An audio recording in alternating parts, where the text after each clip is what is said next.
राधे राधे। जिंदगी का सफर चैनल में आपका स्वागत है। 61 वर्षीय जयप्रकाश जी अपने पोते शिवांश को स्कूल से छोड़कर घर आए। जयप्रकाश जी एक सरकारी नौकरी वाले पिछले साल ही रिटायर हुए थे। अब वह घर में रहकर पोते को स्कूल छोड़ना या छोटे मोटे घर के काम कर दिया करते थे। सो वही आज वह पोते शिवांश को छोड़कर घर लौटे थे कि उन्हें एक अजीब सी अपने घर के अंदर से आती हुई गंध महसूस हुई। वह उस गंध की तरफ बढ़ते गए। वह गंध किचन से आ रही थी। किचन में गए तो देखते हैं कि किचन में सब्जी जल रही थी। सब्जी से धुआं बाहर निकल रहा था। जल्दी से जयप्रकाश जी ने सब्जी में चल रही गैस को बंद किया और फिर आवाज दिया, बहू कहाँ हो बेटी? देखो किचन में सब्जी जल रही है।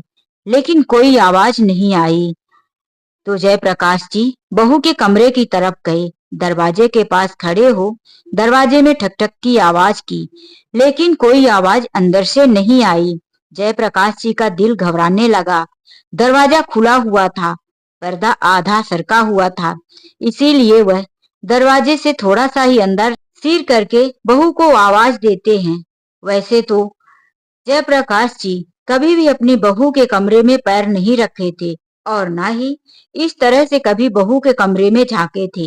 लेकिन आज उनके दिल में किसी आशंका के भय ने उन्हें डरा दिया था। लेकिन वह जो अंदर का दृश्य देखे उनका हृदय कांप उठा। उनकी बहू जमीन पर बैठी थी और सिर बेड पर रखी हुई थी। उन्हें लगा कि जरूर कुछ न कुछ परेशानी है। आखिर हुआ क्या है?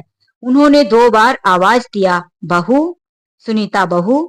लेकिन सुनीता ने ससुर के बुलाने पर भी कोई जवाब नहीं दिया। तो जयप्रकाश जी बहुत ही ज्यादा घबरा गए। वह तुरंत अपने बेटे समीर को फोन कर देते हैं। बेटा समीर, जल्दी से तू घर आ जा। ना जाने बहू को क्या हो गया है। समीर ने उधर से पापा से पूछा, पापा क्या हुआ? ऐसा क्या हो गया? लेकिन जयप्रकाश जी ने कहा, बेटा तू जल्दी से घर आ, तभी सब कुछ पता चलेगा। मुझे कुछ समझ में नहीं आ रहा। जल्दी से समीर भी घर आ गया और भागा भागा अपने कमरे की तरफ गया। जयप्रकाश जी कमरे के बाहर ही खड़े थे, दरवाजे पर, लेकिन उनकी पूरी नजर अब कमरे के अंदर थी, बेटे की तरफ, कि जल्दी से वह अपनी पत्नी से पूछे और मुझे भी बताए। उनकी बेचैनी बहुत ज्यादा बढ़ती जा रही थी। समीर अपनी पत्नी के पास गया, उसके शोल्डर में हाथ रखते हुए उसे उसका सिर उठाया और बोला, अरे सुनीता, क्या हुआ सुनीता? पापा कब से तुम्हें आवाज दे रहे, लेकिन तुम पापा से बात क्यों नहीं करे? क्यों पापा को जवाब नहीं दिए? जैसे ही सुनीता ने सिर ऊपर किया तो उसकी आंखें लाल थी। उसका चेहरा रो रो कर पूरा भीग गया था। गले तक आंसू बहे हुए थे। अब तो समीर को भी लगा कि ये क्या हो गया। हुआ यह था कि कुछ घंटे पहले जब उसके ससुर जयप्रकाश जी बेटे को लेकर स्कूल छोड़ने गए थे और सुनीता दोपहर के खाने की तैयारी के लिए सब्जी का तड़का ही लगाई थी। जैसे ही उसने कढ़ाई में सब्जी डाला और ऊपर से ढक दिया, गैस फास्ट था, किसी का फोन बज उठा। वह अचानक फोन की तरफ दौड़ी और जैसे ही वह फोन उठाकर बात की, वह फोन उसके पड़ोस वाली आंटी का था। उसकी पड़ोस की आंटी ने कहा, बेटी सुनीता, तुझे कुछ खबर है कि नहीं? नहीं आंटी, क्या बात है? माँ की तबीयत ठीक नहीं है क्या? अरे नहीं, तेरी माँ घर पे होती तब तो उसकी तबीयत का कुछ पता होता। तुझे पता भी है तेरी माँ आजकल वृद्धा आश्रम में है। क्या बात कर रही हो आंटी? मेरी माँ वृद्धा आश्रम कब चली गई? पड़ोस वाली आंटी ने कहा, बेटी सुनीता, यह बात तो मुझे भी नहीं पता थी, लेकिन कल मेरे बेटे का जन्मदिन था और मेरा बेटा हमेशा ही वृद्धा आश्रम में अपने जन्मदिन पर मिठाइयां बांटने जाता है और साथ में मुझे और अपनी पत्नी को भी ले जाता है। जब हम लोग मिठाइयां बांट रहे थे तो एक कोने में उदास रोती हुई तेरी माँ बैठी थी। तेरी माँ ने तो हमें देखा भी नहीं, लेकिन जब हम हाथ में मिठाइयां देने लगे, उन्होंने अपनी नजरें ऊपर की तो हमें देखकर फूट फूट कर रोने लगी। मुझसे भी यह दुख बर्दाश्त नहीं हुआ। मैंने उनका हाथ पकड़ा और उन्हें खूब समझाया और फिर वहां से आकर तुझे बता रही हूँ बेटी, क्या तुझे नहीं पता कि तेरे भैया और भाभी ने तेरी माँ को वृद्धा आश्रम छोड़ दिया है? नहीं, नहीं आंटी, मुझे कुछ नहीं पता। लेकिन सुनीता इस बात को बर्दाश्त नहीं कर पाई और उसे चक्कर आ गया। कुछ बात यह भी थी कि सुनीता 2 महीने पेट से थी। वह दूसरी बार माँ बनने वाली थी, इसीलिए वह कुछ कमजोरी सी महसूस कर रही थी और अपनी माँ के वृद्धा आश्रम वाली बात को सुनकर वह इतना सदमा बर्दाश्त नहीं कर पाई और चक्कर खाकर वहीं गिर गई। जब उसके ससुर उसे आवाज दे रहे थे तो वह कुछ अधबेहोशी की हालत में थी, जिसकी वजह से वह अपने ससुर को जवाब नहीं दे पाई। जब यह बात सुनीता ने अपने ससुर और पति के सामने बताई तो अब समीर को भी गुस्सा आ गया। साले साहब आखिर ऐसा कैसे कर सकते हैं? वह तो बहुत कुछ कमाते हैं, उनकी अच्छी खासी बिजनेस चलती है, इतना बड़ा घर है, और फिर माँ जी ने अपने बेटे के लिए आज तक क्या क्या नहीं किया। वही साले साहब हैं जिनकी तारीफ हमेशा माँ जी किया करती थी कि मेरा बेटा ऐसा है, मेरा बेटा इतना होनहार है, और आज वही बेटा अपनी माँ को वृद्धाश्रम छोड़ आया। आखिर इतना कैसे बदल गए? अब सुनीता ने कहा, बस बहुत हो गया, मैं अभी भैया से बात करती हूँ। उसने तुरंत अपने बड़े भाई के पास फोन लगा दिया। हेलो भैया, मैं क्या सुन रही हूँ? सूरज ने कहा। मुझे क्या पता सुनीता, तू क्या सुन रही है? भैया, बात बनाने की जरूरत नहीं है, मुझे सच सच बताओ, माँ कहाँ है? अच्छा, तो तुझे खबर लग ही गई कि माँ वृद्धा आश्रम में है, तो तू सीधे सीधे पूछ क्यों नहीं लेती? घुमा फिराकर क्यों सवाल कर रही है? भैया, आपको शर्म नहीं आती इस तरह से कहने में? आप माँ को वृद्धा आश्रम क्यों छोड़कर आए? अब सूरज गुस्से से कहता है, सुनीता तू यह मत भूल कि मैं तेरा बड़ा भाई हूँ और तू मुझ तरह आज से पहले कभी बात नहीं की, और तेरी आज इतनी हिम्मत हो गई। भैया, आपने बड़े भाई होने का कौन सा फर्ज निभाया है? आप माँ को वृद्धा आश्रम छोड़कर आए। मेरा तो मन करता है कि मैं बहुत कुछ सुनाऊं, लेकिन मैं अपनी मर्यादा नहीं भूलना चाहती। यह कहकर उसने फोन रख दिया और बैठकर फुट फुट कर रोने लगी। उसका पति समीर अब उसके साथ था। सुनीता, तुम मत रो, देखो रोने से थोड़ी ना कुछ हो जाएगा। चलो, हम लोग अभी अभी माँ से मिलने जा रहे हैं। लेकिन सुनीता ने पति की तरफ भीगी हुई नजरें उठाकर देखा और कहा, मिलने से क्या होगा जी? माँ वृद्धाश्रम में ही रहेगी। क्या आप और पापा जी माँ को इस घर में रहने की इजाजत देंगे? यदि नहीं तो मैं माँ से मिलने नहीं जाऊंगी, क्योंकि माँ से मिलने के बाद माँ को वृद्धा आश्रम में छोड़कर आते हुए मुझे बिल्कुल अच्छा नहीं लगेगा, और यह मैं बर्दाश्त नहीं कर पाऊंगी कि मेरी माँ वृद्धा आश्रम में मेरी आंखों के सामने रोती हुई बैठी रहे और मैं अपने घर आ जाऊं। सुनीता, हम सिर्फ माँ को देखने नहीं जा रहे, माँ को लेने जा रहे हैं, समीर ने अपनी पत्नी को समझाते हुए कहा। अब सुनीता के चेहरे पर मुस्कान सी आ गई थी। जयप्रकाश जी ने भी आंखों का इशारा करते हुए बेटे को यही कहा कि ठीक है। जयप्रकाश जी ने एक मूक स्वीकृति दे दी थी। जल्दी से सुनीता, समीर और जयप्रकाश जी तीनों वृद्धा आश्रम की तरफ चल पड़े। जैसे ही कार वृद्धा आश्रम के सामने रुकी, वह वृद्धा आश्रम एक पुराना सा आश्रम था। दीवार की पेंट कह रही थी कि सदियों से इसमें कलर नहीं चढ़ा। वृद्धा आश्रम की छत पर कुछ हरी कुछ सूखी घास उगी हुई थी। दीवार की पपड़ी ऐसे उधिर गई थी जैसे कि एक परस उसे छील दिया गया हो। जगह जगह से दर्रे भी थे। अंदर पहुंचने पर सुनीता ने देखा अंदर की भी हालात कुछ ठीक नहीं थी। जगह जगह से फर्श टूटा हुआ था। पुरानी चटाई, पुराने बिस्तर, पुराने पुराने बेड, सारी चीजें इसी तरह से जमीन पर काफी सीलन थी, क्योंकि वह अगस्त का महीना चल रहा था। यह सब देख सुनीता की आंखों में आंसू वहीं एक पुरानी चटाई और पुरानी साड़ी पहने हुई सुनीता की माँ कोने में सिमटी हुई बैठी थी। सुनीता माँ को देख फूट फूट कर रोने लगी। माँ, तुम यहाँ तक पहुंच गई और तुमने मुझे खबर भी नहीं किया। बेटी को देखकर माँ भी रो पड़ी, अपने आप को संभाल नहीं पाई। बेटी, तुम यहाँ कैसे? तुम्हें किसने बताया? तुम यहाँ क्यों आई हो? चली जाओ अपने घर, सुखी रहो, मेरा आशीर्वाद है हमेशा। नहीं माँ, मैं तुम्हें यहाँ छोड़कर नहीं जाऊंगी। भैया ने यह तुम्हारे साथ अच्छा नहीं किया। माँ, तुम तो हमेशा कहती थी कि मेरा बेटा और मेरी बहू बहुत ही होनहार हैं, मेरा बहुत ध्यान रखते हैं। माँ रोते हुए कहने लगी, बेटी, वह सब जब तक अच्छे थे, जब तक तुम्हारे पिताजी जिंदा थे, सारी दौलत पिताजी के नाम थी, तब तक वह मेरी और तुम्हारे पिताजी की खूब सेवा करते थे, बहुत ही संस्कारी होने का दिखावा करते थे। जैसे ही तुम्हारे पिताजी दुनिया छोड़कर गए, सारी संपत्ति तुम्हारे भाई सूरज के नाम आई, वैसे दोनों बहू और बेटा रंग दिखाने शुरू कर दिए। साधना जी रो रो कर अपनी बेटी से यह बात कहती रही। अब सुनीता ने कहा, माँ, यहाँ तुम एक पल नहीं रुकोगी, चलो मेरे साथ। सुनीता जी उस वृद्धा आश्रम में कुछ दिनों में ही काफी टूट सी गई थी।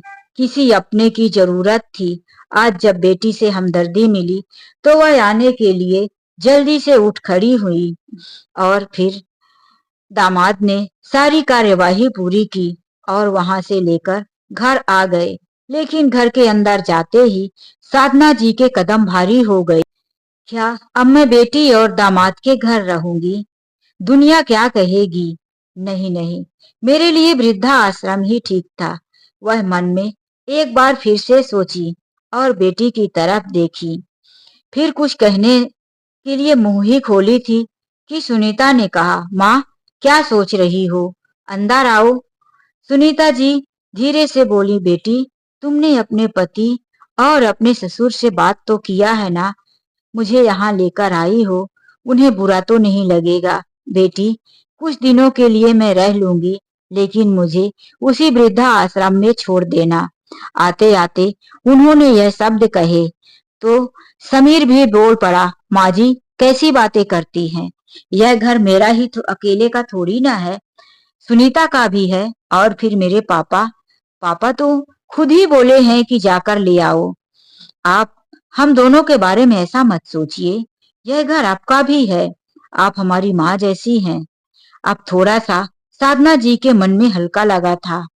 इधर जल्दी जल्दी सुनीता ने एक कमरा तैयार कर दिया, जिसमें साफ सुथरा बिस्तर अपनी माँ के लिए लगा दिया। आज कई दिनों के बाद साधना जी अपनों के बीच में आई थी, वरना वृद्धा आश्रम में इतने सारे वृद्ध लोगों के बीच सबकी बातें, कोई कुछ कहता कोई कुछ कहता, एक साथ गूंजती रहती थी। सर भारी रहता था। साधना जी का मन उस जगह नहीं लगता था। लेकिन आज उनका पोता शिवांश, जिसे सब लोग बड़े प्यार से शिब्बू कहते थे, शिब्बू भी नानी जी को देखकर जल्दी से उनके आकर कमर से चिपक गया। नानी जी, आप कहाँ थी? इतने दिनों के बाद आप मेरे घर आई हैं। शिब्बू को यह नहीं पता था कि नानी जी वृद्धा आश्रम में थी। सुनीता ने कहा, अब नानी जी हमारे साथ ही रहेंगी बेटा, नानी जी का खूब ध्यान रखना। शिब्बू खुश होते हुए कहा, हाँ मम्मी, हम नानी जी के साथ ही खेलेंगे। अब तो उस घर में साधना जी का खूब ध्यान रखा जाने लगा। दामाद भी आते जाते साधना जी से मिलता और यही पूछता, मम्मी जी, किसी चीज की तकलीफ होगी तो आप मुझसे कहना, यह आपका ही घर है। जय प्रकाश जी भी समय समय पर अपने समधन साधना जी से मिल लिया करते थे। उनके कमरे में बैठते, शिवांश हमेशा उनके कमरे में खेलता। सब लोग उनके कमरे में बारी बारी से आते जाते रहते। सुनीता भी अपने ससुर और अपनी माँ का खूब ध्यान रखती थी, किसी को भी शिकायत का मौका नहीं देती थी।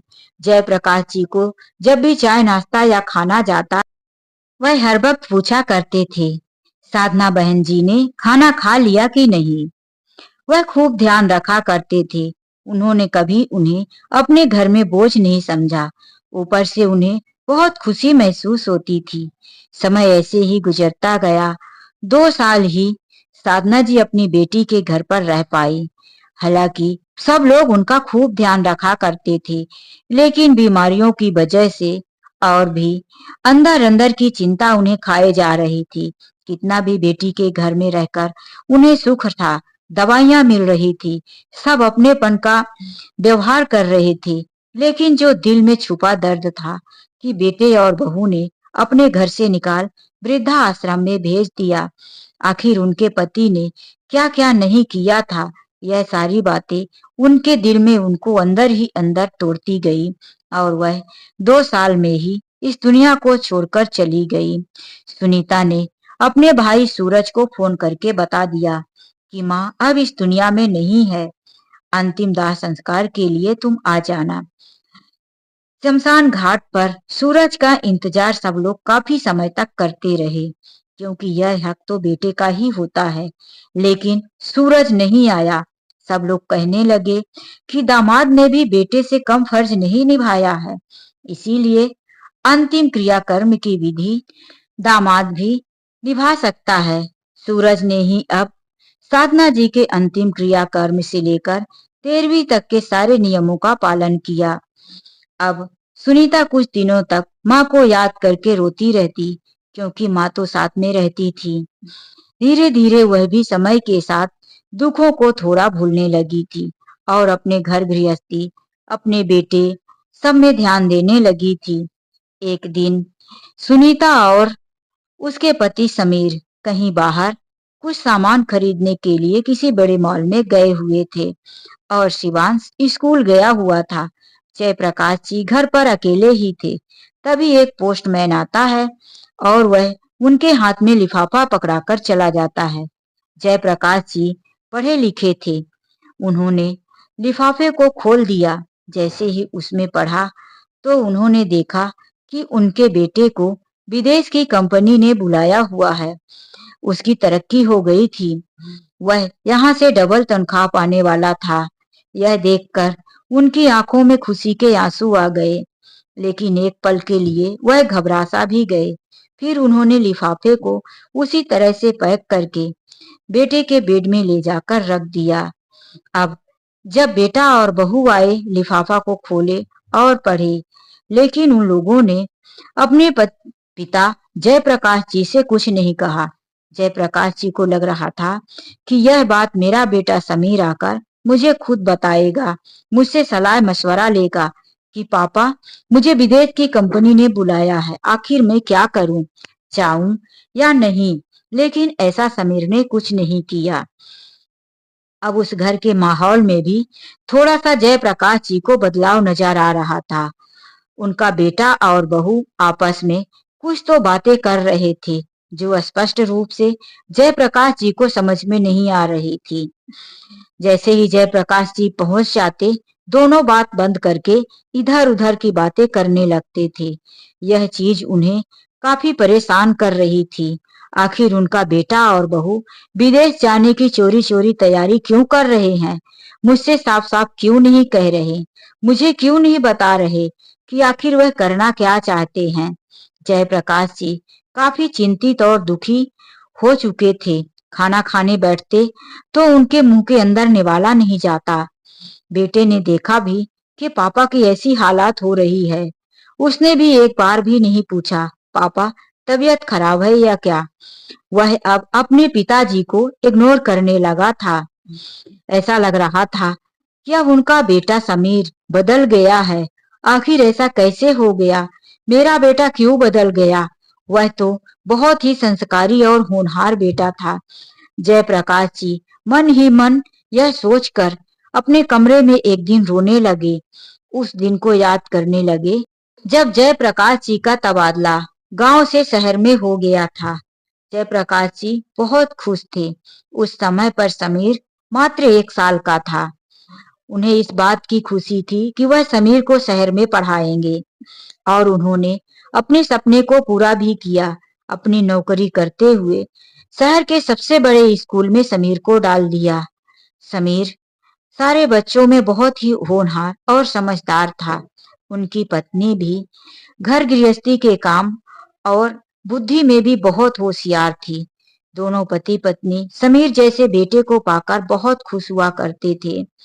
जयप्रकाश जी पहले तो किराए के मकान में रहने लगे थे, लेकिन उन्होंने अपनी कड़ी मेहनत और अपनी बचत के साथ एक अपना खुद का आलीशान मकान भी बनवा लिया था। उसमें सबसे ज्यादा हाथ था तो उनकी पत्नी का। उनकी पत्नी ने अपनी सारी जरूरतों को कम करके पैसे की बचत जो किया था। अब उनका बेटा समीर धीरे धीरे पढ़ लिख कर एक बहुत ही होनहार बेटा बनता गया। लेकिन समय को कौन टाल सकता है। एक दिन ऐसी अनहोनी हुई कि उनकी माँ की तबीयत बहुत खराब हो गई। समीर अपनी माँ को हॉस्पिटल ले जा रहा था। जयप्रकाश जी भी पीछे की सीट में बैठे पत्नी का हाथ थामे थे। समीर ड्राइविंग कर रहा था। अब तक समीर के पास खुद की कार और नौकरी भी आ चुकी थी, लेकिन इतने पैसे आने के बाद भी समीर अपनी माँ को नहीं बचा पाया। जैसे ही हॉस्पिटल के अंदर ले गए, बेड पे लिटाया, डॉक्टर आए, लेकिन चेकअप करने की दवाइयां देते समय ही उनकी पत्नी इस दुनिया को छोड़कर चली गई। दवाइयां शुरू भी नहीं हो पाई थी। डॉक्टर ने कहा, आप लोगों ने लाने में जरा सा देरी कर दी। अब तो जयप्रकाश जी की दुनिया बिल्कुल बेगानी हो गई। पत्नी के जाने के बाद वह अकेले पड़ गए थे। याद करने लगे कि आज तक मेरे हर दुख सुख, हर काम में मेरी पत्नी ने कदम पर कदम मिलाकर मेरा साथ दिया। अब मेरा इस दुनिया में बिल्कुल ऐसा कोई नहीं है जो मेरा साथ दे। मेरा बेटा तो अभी बिल्कुल कुछ समझदार भी नहीं है। आखिर अभी उसकी शादी भी नहीं हुई है। पत्नी के जाने के बाद जयप्रकाश जी का घर सूना पड़ गया। किचन में सन्नाटा। जहां दोनों पिता पुत्र आते तो माँ अंदर से उनके लिए नाश्ता चाय पानी ले लेकर आ जाती। आ गए आप लोग, आइए, आप लोगों के लिए खाना तैयार है, आप लोगों के लिए चाय तैयार है। सुबह से उठकर बेटा और पति की सेवा में लगी रहती थी। आज तक दोनों किचन में कभी एक गिलास पानी लेने नहीं गए। किसको कब क्या चाहिए माँ खुद समझ जाया करती थी। आज जब वही किचन में जाते तो उन्हें ऐसा लगता कि किचन की एक एक चीजें उनसे चीख चीख कर कह रही थी कि तुम किचन में क्यों आ गए। आज जयप्रकाश जी चाय बनाने के लिए शक्कर का डिब्बा खोले, उसके ढक्कन को सीने से लगा लिए। इस डिब्बे को मेरी पत्नी ने अपने हाथों से बंद करके रखा था। वह अपनी पत्नी की रखी हुई हर एक एक चीज को बड़े प्यार से स्पर्श करते और रोने लगते। ऐसे ही घर में मायूसी सी छाई रहती थी। ना ठीक ठीक दोनों बेटा और पिता खा पा रहे थे और ना ही घर का कुछ काम हो रहा था। पड़ोसियों ने सलाह देना शुरू कर दिया था, जयप्रकाश भाई, समीर जवान हो गया है, पढ़ाई भी खत्म कर लिया है, अच्छा कमाता भी है, अब उसकी शादी करवा दो, घर में बहू आ जाएगी तो घर संभाल लेगी। यह बात जयप्रकाश जी को भी जम गई थी। वह अपने बेटे समीर के लिए समाज में लड़की ढूंढने की बात फैला दी थी। एक दिन जयप्रकाश जी के फूफा जी के छोटे भाई उनके घर पर आते हैं। वह जयप्रकाश जी से शादी के संबंध में बात करने लगते हैं। समीर की शादी के लिए आपने जो बातें डाली थी उसी सिलसिले में मैं यहाँ आया हूँ। मेरे पास एक लड़की का रिश्ता है, वह भी हमारे ससुराल से संबंधित है। वह रिश्ता किसी और का नहीं, सुनीता का ही था। जयप्रकाश जी पहले फोटो देखे, पहले ही नजर में उन्हें लगा कि इस लड़की के साथ हमारे घर का गहरा रिश्ता है। वह उसे अपनी बेटी समझ लिए। फिर उन्होंने कहा, आप फोटो हमारे पास छोड़कर जाइए, शाम को जब बेटा आएगा तो मैं उससे बात कर लूंगा। समीर को भी फोटो दिखाए, उसे भी लड़की पसंद आई। उसने कहा, पापा, आपका जो भी फैसला होगा वह मुझे मंजूर है। अब जयप्रकाश जी ने अपने बेटे समीर की शादी सुनीता के साथ कर दिया। सुनीता भी बहुत ही संस्कारी और अच्छी बहू साबित हुई। घर आते ही उसने घर गृहस्थी के सारे काम अपनी सास की तरह ही संभाल लिया था। बहू के आने से घर में रौनक तो बन गई थी, लेकिन जयप्रकाश जी के जीवन में पत्नी की कमी खल ही रही थी। किसी के आ जाने से भी किसी अपने के चले जाने की पूर्ति नहीं हो जाती।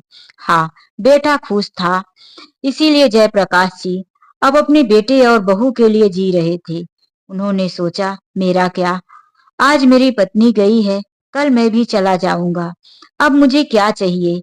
बेटे का भी मैंने घर गृहस्थी बना दिया। बेटा पैरों पर खड़ा हो गया है, खुद कमा लेता है। बस भगवान मुझे भी मेरे हाथ पैर चलते मेरी पत्नी के पास पहुंचा दो। अब उनकी अंतिम अरमान यही रह गए थे। आज वह यह सारी बातें सोच सोच कर कितना रो रहे थे। जब बहू शादी करके घर में आई थी, उसी समय समीर ने कहा था, पापा, इस घर में माँ की जगह तो कोई नहीं ले सकता, लेकिन आप चिंता मत करें, आपका अपना बेटा है ना, कभी आपको किसी बात की तकलीफ नहीं होगी और न ही हम आपको अपने इस जीवन में दुखी होने देंगे। लेकिन आज वही बेटा उनसे सारी बातें छुपा रहा था, उन्हें नहीं बता रहा था कि वह उन्हें विदेश क्यों नहीं ले जाना चाहता, चुपचाप प्लानिंग क्यों कर रहा है। रोते हुए कमरे में लेटे ही थे कि बाहर दरवाजे पर थपथप की आवाज आई। जल्दी से वह अपने ही बेड पर रखे हुए अपने गमछे से अपने चेहरे के आंसू पोंछे और फिर जाकर दरवाजा खोला। सामने उनका पोता खड़ा था। दादाजी, बाहर आइए, कब से माँ आपको बुला रही है। देखिए, नाश्ता लग चुका है। अब जयप्रकाश जी को भूख तो नहीं थी, लेकिन पोते शिवांश के साथ वह थोड़ा खाने बैठ जाते हैं। नाश्ता शुरू ही किया था कि समीर भी आ गया और फिर किचन से कुछ लेकर बहू भी आ गई। उसने टेबल पर कटोरी रखते ही कहा, जाकर एक बार पापा जी को वहां पर दिखा दो, आखिर वहां रहकर देखना तो पापा जी का ही काम है। यह देखकर जयप्रकाश जी बेटे और बहू की तरफ उम्मीद भरी निगाहों से देखने लगे कि शायद यह दोनों अब मुझसे कुछ बताएंगे, लेकिन उन दोनों ने फिर से चुप्पी साध ली। तो शिवांश बोला, पापा, मुझे भी वृद्धा आश्रम जाना है। वृद्धा आश्रम शब्द जैसे ही शिवांश के मुंह से निकला कि जयप्रकाश जी के हाथ से चम्मच वहीं प्लेट पर गिर गया। वह आश्चर्य से शिवांश की तरफ देखे तो बहू ने कहा, नहीं शिब्बू, तू जिद मत कर, आज तो सिर्फ तेरे दादाजी वृद्धा आश्रम देखने जा रहे हैं पापा के साथ, फिर हम कल सब साथ में चलेंगे। अब जयप्रकाश जी के हाथ पैर कांपने लगे। अच्छा, तो यह प्लानिंग चल रही थी। बहू हमें वृद्धा आश्रम में छोड़कर और यह लोग विदेश जाएंगे। आखिर मुझे क्यों नहीं ले जा रहे? ठीक है, नहीं ले जा रहे तो कोई बात नहीं, फिर मुझे मेरे घर पर क्यों नहीं छोड़कर जा रहे? मैं वृद्धा आश्रम में कैसे रहूंगा? वह अब उठ अपने कमरे में चले गए थे और सोचने लगे, आखिर सुनीता बहू जब अपनी माँ को वृद्धा आश्रम से इस घर में लाई थी, तो मैंने भी बहू का पूरा साथ दिया था। कभी भी समधन जी के साथ कोई ऐसा वैसा व्यवहार नहीं किया और ना ही उनके आने पर उन्हें बोझ समझा। बहू जब अपनी माँ का दर्द समझकर वृद्धा आश्रम से उठाकर यहाँ लाई थी, तो उसने एहसास तो किया कि वृद्धा आश्रम में कितना तकलीफ होता है, लेकिन आज जिस बहू को मैंने बेटी समझा था, वह मुझे वृद्धा आश्रम छोड़ रही है। मेरी तकलीफ उसे क्यों नहीं महसूस हो रही है? आज जयप्रकाश जी की आत्मा तड़प रही थी। कैसे मना कर दूं कि मैं वृद्धा आश्रम नहीं जाऊंगा? क्यों यह लोग मुझे वृद्धा आश्रम छोड़ना चाहते हैं? मेरा बेटा कैसे बदल गया, मुझसे कितने वादे किया था। उनके दिल और दिमाग में सवालों का तूफान मचा था। एक आवाज आई, पापा, चलिए मेरे साथ, वृद्धा आश्रम आज सिर्फ देखने जाना है। जयप्रकाश जी हड़बड़ी से बाहर निकले, कुछ कहना चाहते थे, लेकिन आगे आगे उनका बेटा सूरज चल पड़ा और कार में बैठ गया। मजबूरन जयप्रकाश जी को पीछे की सीट में बैठना पड़ा। जैसे ही वृद्धा आश्रम में पहुंचे, वह वृद्धा आश्रम एक नया आश्रम था। अंदर ले गए, सारी चीजें एक मैनेजर उनसे दिखाने लगा। देखिए, यहाँ हमारा एक ऑफिस होगा जिसमें हम लोग सारी पेपर वाली कार्यवाही करेंगे। यहाँ महिलाओं की रहने की सुविधा, यहाँ पुरुषों की रहने की सुविधा, यहाँ पर सबको खाना, दवाइयाँ, कपड़े सब मिलेगा। किसी भी वृद्ध महिला पुरुष को उनके घर पर मजबूर नहीं किया जाएगा कि उनके लिए सामान भेजा जाए। दवाइयाँ भी समय-समय पर हम उनका सब फ्री में इलाज करेंगे। किसी भी चीज की तकलीफ नहीं होगी। जयप्रकाश जी के मुंह से शब्द नहीं निकल रहे थे। उनका गला भारी हो गया था। ऐसा लग रहा था कि यदि वह कुछ बोलेंगे तो शब्द गले में अटक जाएगा। जयप्रकाश जी कोई जवाब नहीं दिए। उनको अंदर से बड़ी घबराहट हुई। वह अपने बेटे समीर को इधर-उधर देखने लगे। जैसे ही समीर किसी से बात करते हुए दिखा, वह मैनेजर को छोड़ समीर के पास भागे। कुछ कहना चाहते थे, तभी पीछे-पीछे मैनेजर भी आ गया और कहने लगा, सारी व्यवस्था हो गई है समीर साहब। सुबह 9 बजे यहाँ आना है। 9 बजे ही पूजा रखी है। यह सुनकर जयप्रकाश जी और घबरा गए। सिर्फ रात का समय है। सुबह मुझे इस आश्रम में डाल दिया जाएगा। मैं घर जाकर बहू और बेटे से स्पष्ट रूप से मैं कह दूंगा कि मुझे वृद्धा आश्रम में मत छोड़ो। तुम लोगों को जाना है तो जाओ विदेश। मैं इसी घर में रह लूंगा। यह विचार करते करते घर आ गया। अब समीर घर के अंदर भी आया। सुनीता अब तक सबके लिए खाना लगा रखी थी। आते ही उसने कहा, हाथ मुंह धो लो, खाने बैठ जाओ। टेबल पर सोचा कि मैं बात करूंगा, लेकिन खाते समय बहू और बेटा आपस में दोनों बात करते। जयप्रकाश जी बीच में कुछ बोलने की कोशिश करते तो समीर उनकी बात को अनसुनी कर देता। कुछ ऐसा ही बहू भी कर रही थी। अब जयप्रकाश जी से खाया भी नहीं गया। 2-4 चम्मच खाए और फिर उठकर कमरे में चले गए। आज की रात अंतिम थी। आज वह इस घर में थे, कल वृद्धा आश्रम में रहेंगे। काफी सोचने लगे। हड़बड़ाहट हो रही थी, बड़ी बेचैनी हो रही थी। लेकिन फिर उन्होंने सोचा, चलो वृद्धा आश्रम साफ सुथरा है, नया है, सारी सुविधाएं हैं। अब छोड़ ही देगा तो रह लूंगा। फिर एक बार फिर अंदर से आवाज आई, नहीं, मैं नहीं रहूंगा अजनबियों के बीच में। आखिर मेरी पेंशन भी आती है। मुझे कमी किस चीज की है? मेरा अपना इतना बड़ा घर है। इन लोगों को विदेश जाना है तो जाए। मैं अपने घर में अकेला रह लूंगा। मैं अपने लिए नौकर रख लूंगा, लेकिन मैं वृद्धा आश्रम नहीं जाऊंगा। फिर उन्होंने कड़ा फैसला किया। लेकिन अब तक उनके बेटे और बहू ने उनसे बात करने का कोई चांस ही उन्हें नहीं दिया था। किसी तरह से जयप्रकाश जी करवटें बदलते हुए सारी रात गुजारी थी। सुबह थोड़ी सी आंख लगी थी कि 8 बज गया था। आवाज दिया उनकी बहू ने, पापा जी उठ जाइए, चाय नाश्ता तैयार है।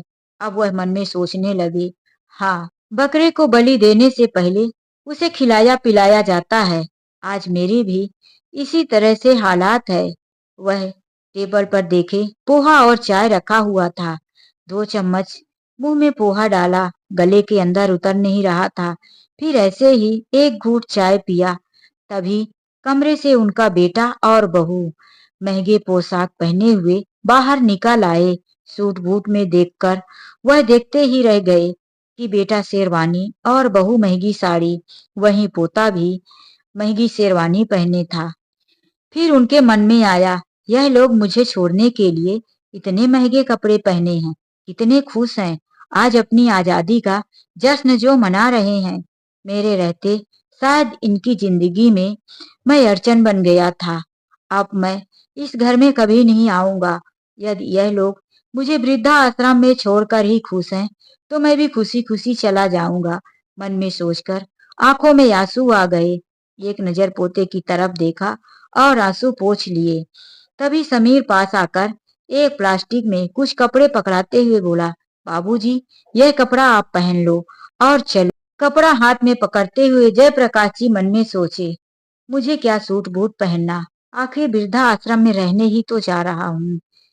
लेकिन अब बेटे को वह मना नहीं किए और वह अंदर जाकर कपड़े पहने। उदास मन से अपनी छड़ी पकड़े हुए बाहर आ गए। चारों लोग वृद्धा आश्रम की तरफ कार से पहुंच गए। वृद्धा आश्रम बहुत अच्छे से सजा हुआ था। जैसे ही जयप्रकाश जी कार से उतरे तो देखते हैं कि उनकी छोटी बहन और उनके जीजा जी वहीं पर उनके फूफा जी के छोटे भाई और उनकी पत्नी, जिन्होंने उनकी बहू की शादी का रिश्ता करवाया था। यह देखकर वह आश्चर्य में थे कि बेटा पूरे समाज वालों को बुलाकर सबके सामने मुझे वृद्धा आश्रम में छोड़ेगा, इसे शर्म भी नहीं आती। और वहीं उनकी बहन आकर कहती है, आखिर समीर ने कर दिखाया भैया, आपका नाम रोशन कर दिया। जयप्रकाश जी मन में सोचे, इसमें क्या रोशन करने की बात। वृद्धा आश्रम में ही तो छोड़ने आया है, कर ही दिखाया, मेरे सपने को चूर चूर कर दिया। अब सुनीता और समीर अपने बेटे का हाथ पकड़े हुए आगे बढ़ गए। तो जैसे ही पीछे पीछे बिना मन से जयप्रकाश जी भी अंदर गए। एक हॉल में स्टेज बना हुआ था, बड़ा सा केक रखा था। जयप्रकाश जी के अंदर जाते ही सब लोगों ने उन पर फूल बरसाना शुरू कर दिया। Happy birthday to you Jayaprakash ji. Jayaprakash ji चारों तरफ देखे, बेटा बहू पास आकर कहते हैं, पापा यह आपके लिए एक सरप्राइज था, आज आपका जन्मदिन है। आप हमेशा अपना जन्मदिन भूल जाते हैं। आपने मुझसे कहा था ना कि कभी मैं एक बार ऐसा जन्मदिन बनाऊंगा कि हमेशा हमेशा के लिए याद रहेगा। तो चलिए आज आपके जन्मदिन को हमने यादगार बना दिया। फिर जयप्रकाश जी मन में सोचे, हाँ बेटा अच्छा यादगार बनाया है, मेरे ही जन्मदिन पर मुझे वृद्धा आश्रम में लाकर छोड़ने का। वह केक की तरफ बढ़ने लगे। बेटा बहू और पोता साथ थे। केक काटे बुझे हुए मन से उन्होंने सबको केक खिलाया। फिर उनकी बहन उनसे आकर कहती है, भैया एक और सरप्राइज रखा है समीर ने। अब वह सोचे, अब क्या दूसरा सरप्राइज है, इससे भी बड़ा दर्द देगा क्या। जयप्रकाश जी की बहन उनका हाथ पकड़कर बाहर ले आई। एक बड़ा सा बोर्ड अभी 4-5 लोग मिलकर लगा रहे थे। उसमें बड़े बड़े अक्षरों में लिखा था, जयप्रकाश जी वृद्धा आश्रम। वह उस बोर्ड में लिखे हुए शब्दों को पढ़ ही रहे थे कि अब तक बेटा बहू भी आ गए। समीर ने कहा, पापा कैसा लगा सरप्राइज आपके जन्मदिन पर। यह वृद्धा आश्रम मैंने आपके नाम पर बनवाया है। इस वृद्धा आश्रम की देखभाल आपको करनी है। पापा यह फैसला तो मैंने उसी दिन कर लिया था जब सासू माँ को वृद्धा आश्रम लेने गया था। उस वृद्धा आश्रम में वृद्ध महिला पुरुषों के लिए कितनी तकलीफ थी। कैसा पुराना सा वृद्धा आश्रम था, कोई सुविधाएं नहीं, कट कट करता हुआ धीरे धीरे चलता पंखा, दीवारों में दरार, फर्श पर सीलन, पुरानी चटाई, मरीजों के लिए दवा नहीं। उसी दिन मैंने फैसला कर लिया था। अब जयप्रकाश जी आश्चर्य से बोले, बेटा इतना पैसा तुम्हारे पास कहाँ से आया। पापा मैंने आधे से ज्यादा पैसे सेविंग हुए इसमें लगाए हैं। आप ये मानिए कि सिर्फ 25% के लगभग मुझे पैसे कम पड़ रहे थे, तो मैंने बैंक से लोन लिया है और वह पैसे मैं बहुत जल्द ही बैंक में भर दूंगा। फिर से जयप्रकाश जी उदास हो गए। बेटा तुम दोनों विदेश चले जाओगे तो मैं अकेले इस वृद्धा आश्रम को कैसे संभालूंगा। समीर ने कहा, कौन कहता है कि हम विदेश जा रहे हैं। जयप्रकाश जी ने कहा, फिर वह तुम्हारा विदेश से आया हुआ लेटर, उसमें तो तुम्हें विदेशी बुलाया है। नहीं पापा, वह लेटर तो आया था लेकिन उसका कब का समय निकल गया। मैंने मना कर दिया। जब मैं यहीं रहकर अच्छा कमा लेता हूँ, अपने परिवार के साथ सुखी हूँ, तो मैं विदेश क्यों जाऊं। तो तुम बहू के साथ जो छुप छुप कर बातें किया करते थे, हमारे जाते ही बात बंद कर दिया करते थे, वह क्या था। समीर ने कहा, पापा वह तो हमारी प्लानिंग थी, इस वृद्धा आश्रम की उद्घाटन आपके जन्मदिन पर करने की और आपको एक सरप्राइज देने की। जब आप आते थे तो हम लोग चुप हो जाते, कहीं आपको पता ना चल जाए, नहीं हमारा सरप्राइज बिगड़ जाएगा। जयप्रकाश जी गहरी सांस लेते हुए बोले, अच्छा तो बात ये थी, मैंने तो कुछ और ही समझा। हे भगवान। अब बहू आकर पूछती है, क्या क्या समझा था पापा आपने।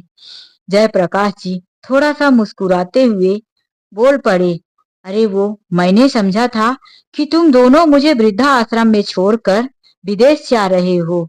अब वहां पर उनकी बहन, बहू और बेटा सब लोग खिलखिलाकर हंस पड़े।